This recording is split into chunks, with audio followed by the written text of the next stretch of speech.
Today we're talking about molds, and more specifically we're talking about how to test for molds. Now, I'm in Southern California. We generally have pretty good weather, especially this year. We haven't had a whole lot of rain, which is a good and bad thing. However, you wouldn't expect that we would have a whole lot of mold in this area, but we do. Usually water damaged buildings, pipes exploding, and hidden leaks that you don't know about, and they cause a problem. We're going to do some simple testing from a test kit that you can get off of Amazon. We're going to compare it to a test that I did from an environmental test person that came into our house, and we paid hundreds of dollars to get this mold test done, and we're going to compare it to a My Mold Detective home test kit that you can purchase on Amazon. Stay tuned.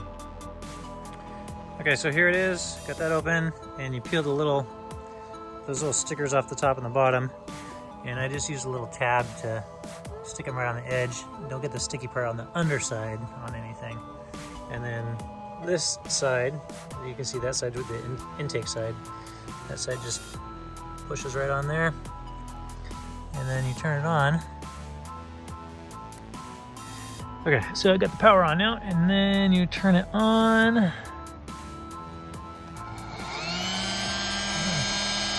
That's actually moving. It moves a good amount of air. So it says it'll run for 5 minutes and then it'll automatically shut off. And it says to do it 5 to 10 feet away from any buildings or structures or anything. We do have this above, so I don't know if that's gonna mess with the results. But I'm gonna let this run and we'll come back in a little bit. Okay, so we're outside. Still got the mold thing running in the background here, and reading through the instructions. It's kind of cool. So got this little thing here. Now the downside is there's only one of these, so you have multiple spots. And what this is, let me open this up. If you have a spot that's suspect, then you take this off, you stick it on there and get a sample of the actual mold of what you think is mold. And then you'll take this, the sticky part, and there's a piece of glass in here. You stick that to the glass, and then you put that glass back inside this container and you mail that off. And they're gonna test and see if it's a mold or not.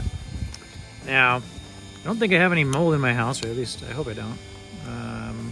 We did at one point, we had it all taken care of. That's why part of the reason I'm doing the mold remediation, and I do get a lot of patients that have had mold toxicity. So I'm very curious in how this kit, that kit, compares to, we had a professional come in and test mold in our house. And if I recall correctly, there was some mold, but it was a very low amount and it was not a hazardous mold. So we'll see how this one compares. We'll see if I can dig up those results. I'm gonna go find a moldy spot in my house, maybe somewhere, or maybe outside, just so I can get a mold sample and see. I just want a positive result on this, so I'm gonna find a moldy spot if I can. Okay, so I took this tape and I've already stuck it on a little piece of glass here. And you can see the white stuff on there. That's actually drywall. That's not actually mold. But I kind of stuck it on a bunch of different places here to see if I could actually, well, hopefully there's no mold still. So we'll see what we find. So I gotta be honest with you. When I was doing the mold test, I kind of had the feeling that this was just too simple. It was too easy. It was too cheap. How could this be good? And when I was looking at the cassettes, which I'll put a picture up on the screen here, I really kind of questioned, like, how good this can this be? I didn't see any type of capture medium in the filter. So my thought was, are they just taking like that small of a sample of air and they're measuring from that? So I sent an email to the company, and lo and behold, within 12 hours, I got a response. And the responses actually were pretty good responses, and it satisfied my curiosity and made me like the company all that much more. So here's my questions. I'll put them up on the screen. So my first question was, why does the fan have to be running for 5 minutes? Why not shorter? Why not longer? Particularly, why not longer, right? Bigger the air sample, the better. So here's the answer. And quote, "We made this easy to use pump exactly like a professional pump. The cost, $300 and up. Our spore trap air cassettes are specifically made for our pump to collect a specific liter of air per minute. This is very important for calculations that are made when our third-party AIHA accredited laboratory receives the samples to have them analyzed. Our pump runs for 5 minutes and automatically shuts off after 5 minutes, as a professional air pump needs to be calibrated and timed to manually turn the machine off at 5 minutes. Okay, that makes sense. I still kind of think a little bit longer would be good, just because more air or more spores in the air seems like a good idea, but I kind of like stirred stuff up in my house, so I would get those into the air. Anyway, my second question is this long enough? And they say it is. It says, if the pump runs longer or shorter than 5 minutes, this can cause inaccurate results, as there are calculations and algorithms set in place when the lab analyzes the samples. Okay, fair enough. So they just picked 5 minutes. That's fine.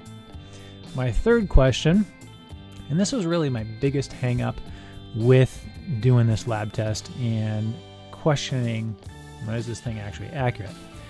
So my question is this. I didn't see any type of medium or filter in the cassette to which mold can stick or collect on. How is it that the mold is tested? Is it from the air sample only? And the response is, inside each spore trap air cassette is a glass side with a collection media.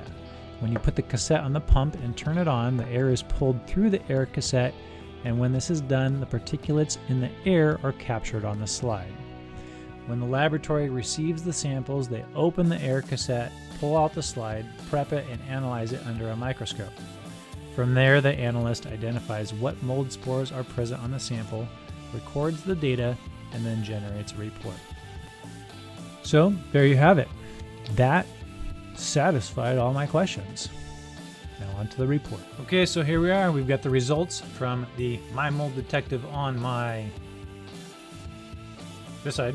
I don't know if that's my left or my right. And we have my expensive mold test on the right-hand side. So what we're looking at is this, cost comparison. We've got a $140 test for testing 4 rooms for mold samples in the air. On this side, we have a $650 mold inspection with a bunch of different recommendations. Which one is the winner? It's a tie. No, actually I give maybe a couple points to the My Mold Detective, and the reason being is the cost. Anything that the mold inspection did, honestly, I probably could have done myself. You need probably a little bit of some specialty equipment. You could probably get a bunch of it online. You could probably go to Home Depot and get it. There wasn't really anything specific that they did. They took some samples, they sent it into a mold testing company, and then they give us some recommendations. So I gotta give it to the My Mold Detective. I think for the cost and what you're getting, you just really can't beat it. This is what I'm gonna recommend for my patients. Do the My Mold Detective first. I've got the air filter thing that you use. They can just buy the cassettes themselves, put the cassettes on top, turn it on for 5 minutes, send it in. $30 or $35, I think, per room. Really, you can't beat that, right? You get good test results on that. And let me show you some of the results here. Let me make myself a little bit smaller. And so here's the report. I'm actually fairly impressed. It's kind of basic, for $140, mold testing. What do you expect? It's not going to be like a super detailed $650 test like this one over here, but it really gives you what you need to know. And they narrow it down by whatever room that you're doing. So here's like this first page where they're comparing the different areas that I tested and some molds that they're testing.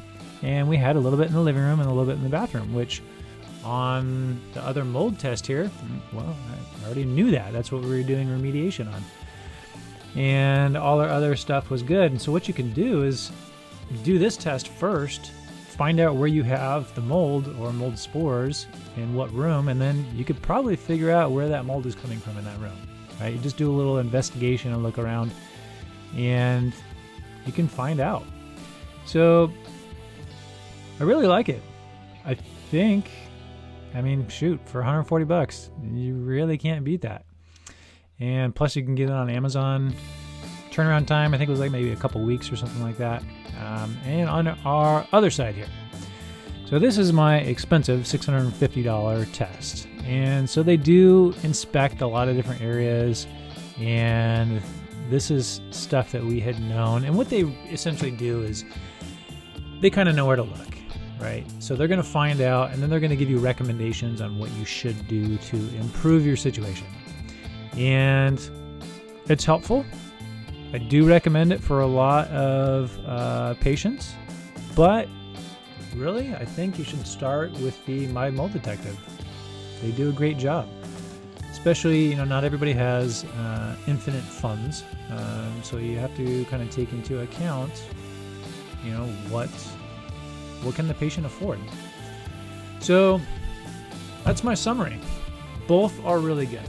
Don't get me wrong, and I will use both of them, and I do. But based off of this lab testing, I think I'm gonna probably more often than not first go with the My Mold Detective, give the patient the air filter system so they can use that. You don't need to buy a new one for every person. They can just buy the cassettes and then just, you know, share it. So that's the review. I hope you enjoyed it. Please subscribe to the channel, leave some comments down below, ask any questions. If you have any other reviews that you'd like me to do or take a look at, or any other types of tests that you think were helpful, please leave those in the comments as well, and I'd love to take a look at that. I'm always trying to find new information and better information for myself and my patients. Until next time, I'm Dr. Craig Mortensen. Be healthy, be happy.